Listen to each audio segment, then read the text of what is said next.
अस्सलामुअलैकुम सब दोस्तों को सबसे पहले मेरी तरफ से अस्सलामुअलैकुम। उसके बाद उम्मीद है सब खैरियत से होंगे।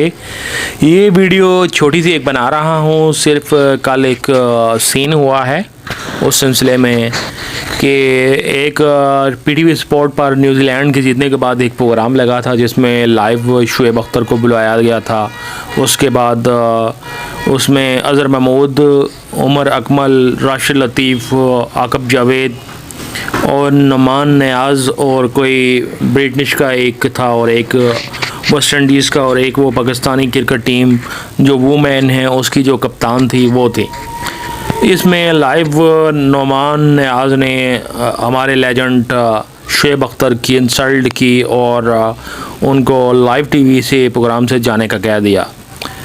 मैं इंतहाई अफसोस के साथ ये कहना चाहता हूँ कि हमारा वाहिद मुल्क है जिसमें हमारे लेजेंड के साथ इस तरह बुरा सलूक किया जाता है, वरना अदर कंट्री में आपको पता है ऐसे कहीं भी लाइव प्रोग्राम हो वहाँ पर छोटे से छोटे खिलाड़ी को भी इज़्ज़त दी जाती है। लेकिन हमारे वाहिद मुल्क है, ऐसा तबका और ऐसा कोई घटिया मीडिया है जिसमें अपने ही हीरो को जलील किया जाता है। तो अफसोस की बात है।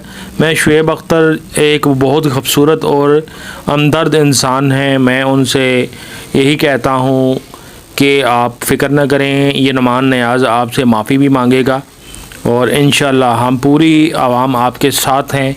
और लाइव प्रोग्राम में कम से कम यार आप अगर पर्दे में भी बात करते हो shoaib अख्तर के साथ तो करो, लेकिन लाइव प्रोग्राम में आपको ऐसा नहीं करना चाहिए था।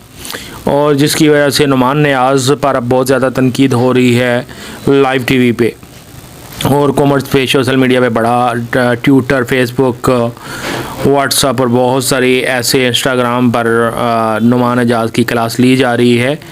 आप थोड़ा सा ये मैं आपको सुनाता हूँ क्लिप, आप देखिएगा कि नोमान नियाज़ कहते क्या हैं।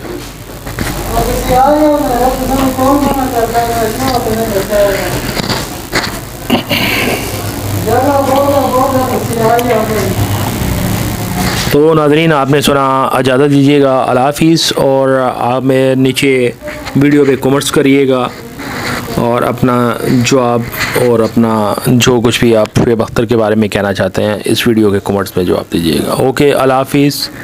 फिर मिलते हैं नेक्स्ट वीडियो के साथ। अल्लाह हाफ़िज़।